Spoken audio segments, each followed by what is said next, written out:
श्रीमान गार्ड आपके निरीक्षण के लिए हाजिर है।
अरे रुक मिशन నువ్వా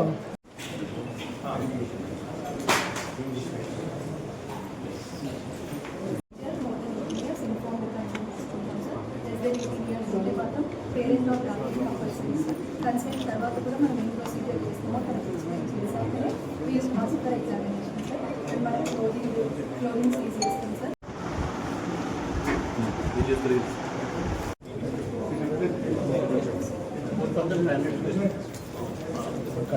thank you. Good morning.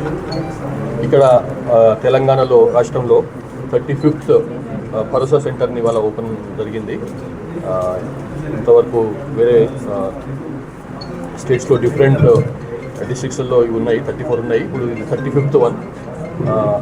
Almost పూర్తి స్థాయి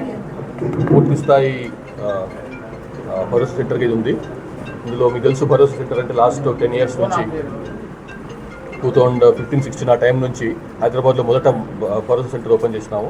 దాని ఉద్దేశం ఏంటంటే నార్మల్గా ఈ విక్టిమ్స్ ఆఫ్ పోక్సో యాక్ట్ కింద విక్టిమ్స్ కానీ, లేకపోతే సెక్షువల్ అసాల్ట్స్ అట్లాంటి అయినటువంటి విక్టిమ్స్, లేకపోతే ఇంట్లో డొమెస్టిక్ వైలెన్స్లో గృహహింస అంటారు, దాంట్లో ఇన్వాల్వ్ అయిన దాంట్లో గురయ్యేటువంటి విక్టిమ్స్ ఎవరైతే ఉన్నారో వాళ్లకు పోలీస్ స్టేషన్లోకి వెళ్ళి ఆ పోలీస్ స్టేషన్లో ఉన్నటువంటి వాతావరణంలో వాళ్ళ సమస్యలు చెప్పుకోవడం అన్నది కొంచెం ఇబ్బందిగా ఉంటుంది.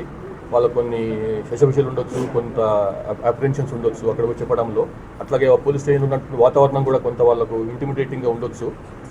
మొత్తం ఉన్న వాస్తవాలు చెప్పలేకపోవచ్చు, భయం ఉండొచ్చు, గుగులు ఉండొచ్చు. అందుకోసం అని చెప్పి అప్పుడు ఒక 10 ఏళ్ల కింద ఈ భరోసా సెంటర్ పోలీస్ స్టేషన్ సంబంధం లేకుండా సపరేట్గా భరోసా సెంటర్ ఉంటే అక్కడికి వచ్చి మనసు విప్పి మాట్లాడుకుంటారు విక్టిమ్స్. వీటికి గురైన వాళ్ళకు కొన్ని సమస్యలు ఉండొచ్చు, అక్కడ పోలీస్ స్టేషన్లో చెప్పలేని సమస్యలు ఉండొచ్చు. ఇక్కడ వచ్చేసి వాళ్ళకు ఉన్నటువంటి సమస్యలు పూర్తిగా చెప్తారు. వాళ్ళకు ఉన్నటువంటి సమస్య, వాళ్ళకి ఏదైతే గృహహింస గురైందో, లేకపోతే సెక్షువల్ అసాల్ట్ గురైందో, లేకపోతే ఇంకే రకమైనటువంటి విక్టిమైజేషన్ అయిందో అవన్నీ కూడా వచ్చి ఇక్కడ చెప్పడానికి వీలు ఉంటుంది. సో ఇందులో పోలీసులో ఉండేటువంటి యూనిఫామ్ లేకుండా సపరేట్గా బయట వాళ్ళు సైకియాట్రిస్టులు, సైకాలజిస్టులో నేర్చుకున్న వాళ్ళు, MSW members of masters of social work చేసిన వాళ్ళు, అట్లాంటి వాళ్ళు ఇందులో ఇక్కడ ఉంటారు. కాబట్టి వాళ్ళకు కూడా పోలీస్ స్టేషన్లో ఉండేటువంటి వాతావరణానికి భిన్నమైన వాతావరణం ఇక్కడ ఉంటుంది, ఒక ఫ్రెండ్లీ వాతావరణం ఉంటుంది. కాబట్టి ఇక్కడ వచ్చి వాళ్ళు ఉన్న విషయాలు సరిగ్గా చెప్పుకోవచ్చు. దాన్ని ప్రాపర్గా డాక్యుమెంట్ చేసి తర్వాత లోకల్ పోలీస్ స్టేషన్ సహకారంతో వాళ్ళతో కోఆర్డినేట్ చేసి కేసు రిజిస్టర్, అక్కడ కేసు రిజిస్టర్ అయితే పోలీస్ స్టేషన్ అవుతుంది, ఇక్కడ కాదు.